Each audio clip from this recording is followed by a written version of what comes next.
दादा आज जो है मांडू विधानसभा कर्मा में आज बदलाव संकल्प सभा है और वो भी रोंगटा फैक्ट्री के बगल में की संदेश दे रहा है। देखिए, मुझे लगता है कि झारखंड के जनमानस को 23 सालों में जो अधिकार नहीं मिला है, 23 सालों में जो सम्मान नहीं मिला है, हम लोग उस रास्ते में एक प्रयास कर रहे हैं। और उसी क्रम में आज 2024 की एक बदलाव संकल्प सभा के तौर पर हम लोग जगह जगह सभी विधानसभा क्षेत्र में हम लोग अपनी खतियानी जनसभा, बदलाव संकल्प सभा का आयोजन कर रहे हैं और जनता तक एक सीधा संदेश दे रहे हैं कि हमारा कमी कहाँ रहा। सबसे बड़ी कमी शासन में रही। अगर शासन ढंग से चलाई जाएगी तो प्रशासन और कंपनी कंट्रोल में रहती है, लेकिन शासन गलत लोगों के हाथों में है। जिसका राज है रोंगटा का राज है, सीसीएल का राज है, कहीं टाटा का राज है, वे मनमाने ढंग से। जिस क्षेत्र में इसमें सीसीएल है, यहाँ सुबह सुबह 2-3 मीटिंग अटेंड करके आए जहाँ लोगों का जमीन जबरन एक्वायर करने के लिए सीसीएल प्रयास कर रही है।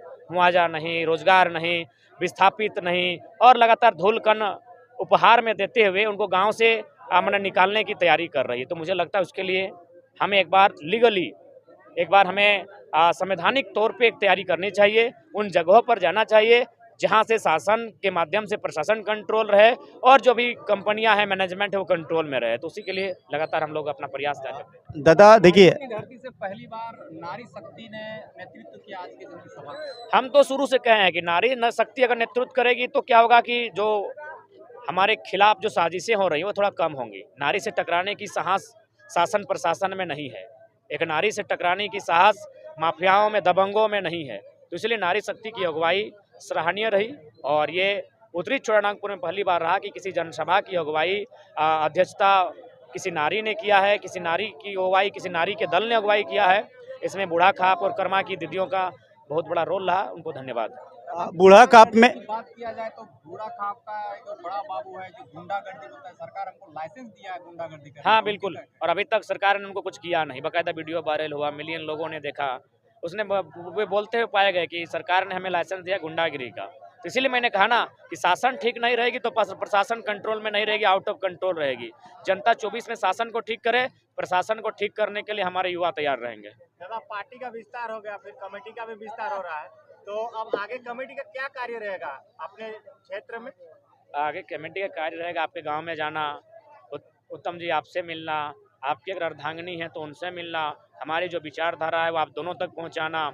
आपको ये जिम्मा फिर सौंपेंगे कि आप हमारी विचारधारा को अपने चाचा चाची तक, अपने सास ससुर तक, अपने साली जी तक पहुंचाएं, माने चेन थ्रू। दादा 2024 में जेडी केसेस की टीम सत्ता में आती है तो 1932 का मसला और 60 का मसला जो सुलझेगा। हाँ बिल्कुल ही सुलझेगा, क्योंकि हमारे पास निष्ठा रहेगी, समर्पण भाव रहेगा और रिस्क भी रहेगा। हम लोग सत्ता का सुख भोगने के लिए राजनीति में कदम नहीं रखे हैं। अगर ऐसा होता तो हमको पहले आराम करना चाहिए था। बहुत सारी बीमारियों ने घेर कर रखा है, लेकिन बावजूद हम लोग जन जागरूकता में कमी नहीं रखे हैं। आज यहाँ कल वहाँ लगातार कंटिन्यू चल रहा है, तो बदलाव होगा। दादा 60-40 की नीति जो है कहीं कहीं दबा सा लग रहा है अभी, तो इस पे आप क्या कहेंगे? देखिए, मेरा मानना है कि स्टूडेंट ने अपनी पावर दिखाई। हम लोग लाठियाँ खाएं, जेल गए। अब अभिभावकों को भी इंटरेस्ट लेना होगा। वे जब सड़कों पर आएंगे तो हुक्मरान को अपनी वोट का डर होगा। अभी हुक्मरान को लगता है कि ये तो छात्र हैं, इनका तो वोटर आईडी भी नहीं बना है, करने दीजिए ना, क्या करेंगे। इनके गार्जियन तो हमारे साथ है।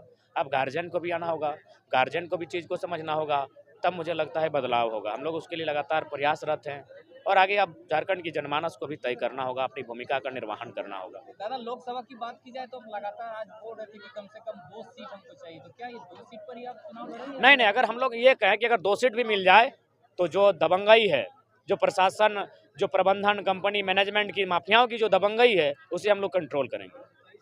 दादा, 60-40 नए चलतों का नारा हैदराबाद के नेता ओवैसी भी झारखंड में आके लगा रहे हैं, तो ये तो यही कहेंगे जो मीडिया आपसे पूछती है कि क्या हुआ। देखिए, बैरिस्टर साहब भी 60-40 का नारा लगा रहे हैं, इतना तो बदलाव हुआ है। दादा, सभा में लोग आ रहे हैं, भारी संख्या में पहुंच रहे हैं और संकल्प लेके भी जा रहे हैं, लेकिन आप जो बता रहे हैं कि झारखंड के हर एक कोना में कोई ना कोई समस्या है, लेकिन लोग आंदोलन क्यों नहीं कर रहे हैं? समस्या को लेकर देखिए, लोग सारा चीज डिपेंड क्यों है? हाँ, ये बात सही है।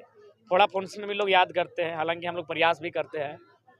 एक्चुअली लोग समस्याओं के साथ जीने की आदत हो गई है, क्योंकि इन्होंने देखा कि है कौन मेरा, कोई बोलने वाला नहीं। अब तो हम लोग बोलने लगे हैं, बोलने वाला भी कोई नहीं था। तो जनता समस्याओं के साथ जीने की आदी हो चुकी है, शोषण के साथ जीने का लत पड़ चुका है। लेकिन अब उन्हें लगा है कि चलिए इस आंदोलन के माध्यम से, इन नौजवानों के माध्यम से एक आवाज़ बाहर निकल कर आई। उस आवाज़ को हम अपनी आवाज़ देते हैं और उस आवाज़ को मजबूत करते हैं। ये चीज़ सामने आई है। लोगों को अब लड़ना ही होगा, नहीं लड़ेंगे तो 20-22 सालों में झारखंड खंडहर बनेगा और उसके सिवा शायद कुछ हिस्सा बचेगा। दादा, पार्टी का विस्तार होने के बाद अब प्रखंड में हो चाहे जिला में हो, हर जगह हो, तो अब लोग क्या करेंगे? आप ही से उम्मीद रखेंगे या फिर जो कमेटी नहीं, गठित किया कमेटी जाएगा? से रखिए, हम भी एक इंसान और हैं। कमेटी यदि इसमें अपना मतलब क्या बोले, कमेटी ध्यान नहीं दे तो क्या करेंगे? तो मुझे लगता है हर एक व्यक्ति को अपनी जिम्मेवारी लेनी होगी और अपनी शक्ति का प्रदर्शन करना होगा। दादा, सामने उपचुनाव है डुमरी का। आप लोग मुंह नहीं खोल रहे हैं, जेबी केसेस के द्वारा कोई ऐसा बयान नहीं आया, आपके द्वारा भी नहीं आया। इस पे आप क्या कहेंगे? लोग संशय में है कि किधर वोट करें। देखिए, इस बार उपचुनाव के लिए जनता इंडिपेंडेंट है।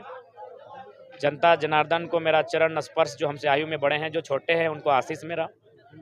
हम लोग 24 में ही अपनी ऊर्जा के साथ, ताकत के साथ चुनावी समर में कुछ करेंगे और डुमरी हमारा उत्तरी छोटा नागपुर का सेंटर पॉइंट रहेगा, केंद्र बिंदु रहेगा।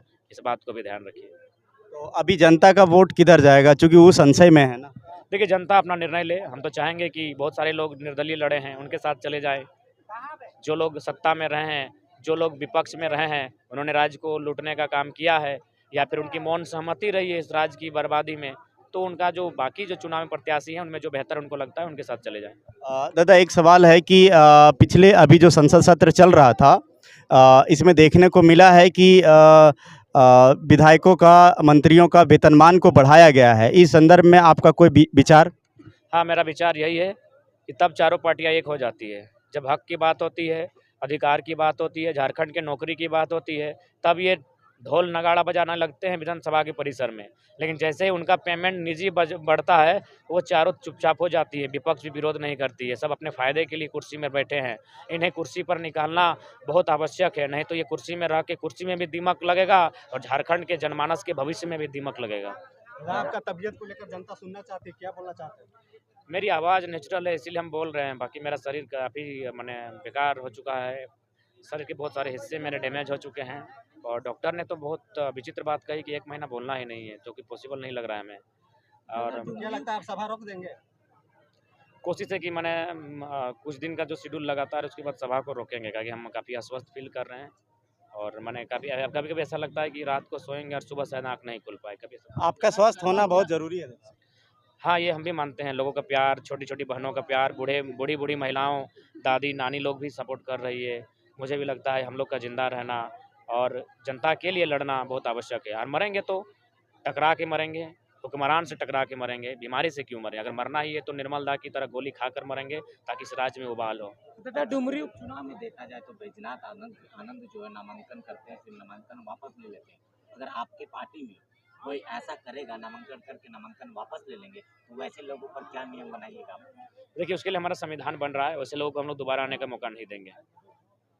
बूढ़ा खाप में जो चिपको आंदोलन हुआ था, उसका अब तक क्या प्रतिक्रिया है? मैंने पहले ही कहा है कि हम लोग आंदोलन करते हैं रोंगटा के खिलाफ, अलोका प्राइवेट लिमिटेड कंपनी के खिलाफ, और वहीं हमारे गिरिडीह क्षेत्र के सांसद उनको मिठाई खिलाने पहुंच जाते हैं। तो वही कहानी याद आती है जंगल की। जंगल को जब काटा जाता है तो पूछा जाता है तुम कट रहे हो फिर भी चुपचाप हो। बोला क्या बोलेंगे, जो कुल्हाड़ी हमें काट रही है और उसके पीछे जो उसका लगा हुआ है वो लकड़ी हमारे जंगल की है। तो वही हाल है।